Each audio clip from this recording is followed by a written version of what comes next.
Hello, नमस्ते. आज मी बनवणार आहे खव्याचे गुलाबजाम. त्यासाठी घेतले आहे 3 लिटर दूध, जे मी गॅसवर आटवण्यासाठी ठेवले आहे. किमान 1 तासानंतर ते माझे आटवून कमी झालेले आहे. त्यानंतर मी अजून थोडे आटवले आणि छान असा घट्टसर खवा बनवला. तो मी आता काढून घेणार आहे एका भांड्यात. खवा भरला आहे वजनाने 360 ग्रॅम. तर 1 किलोच्या प्रमाणात तुम्ही पावशेर मैदा घालायचा आहे. तर मी घालणार आहे 65 ग्रॅम मैदा.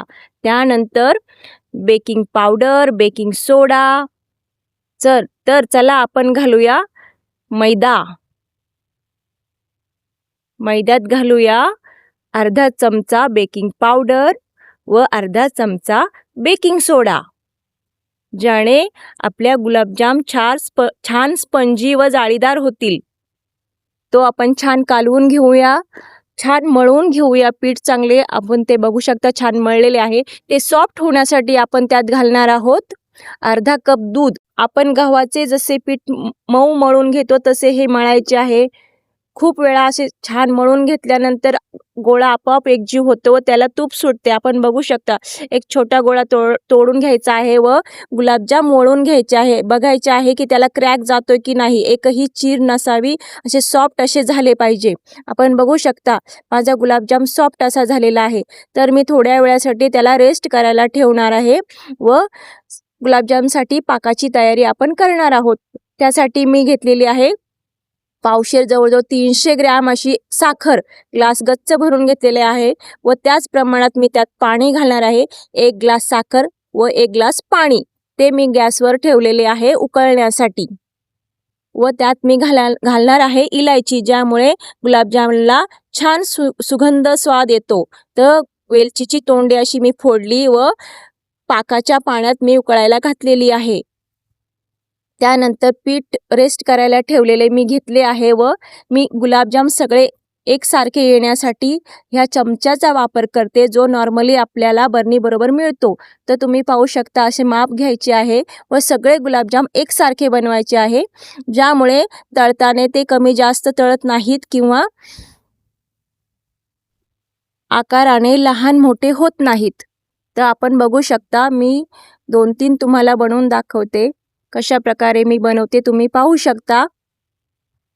साच्यामध्ये घातल्याप्रमाणे आपण गोळा काढून घ्यायचा आहे व छान असा सॉफ्ट होईपर्यंत हातावर वळून घ्यायचा आहे. आपण बघू शकता माझ्या गुलाबजामच्या गोळ्याला एकही क्रॅक गेलेला नाही, असा सॉफ्ट असा झालेला आहे. असे मी सर्व गुलाबजाम इथे वळून घेणार आहे. सगळे मी बनवून घेतले आहे. तुम्ही पाहू शकता सगळे कसे सॉफ्ट असे झालेले आहे, त्यांना क्रॅक गेलेले नाही आहे, सगळे असे मऊ झालेले आहे. तर मंद आचेवर मी तेल तापायला ठेवले आहे व कंटिन्यू त्याच्यामध्ये गुलाबजाम टाकून हलवत आहे. कंटिन्यू हलवायचे आहे. एकदम गुलाबी असे छान एक घाणा तळण्यासाठी जवळजवळ आपल्याला 10 ते 12 मिनटं लागले पाहिजे.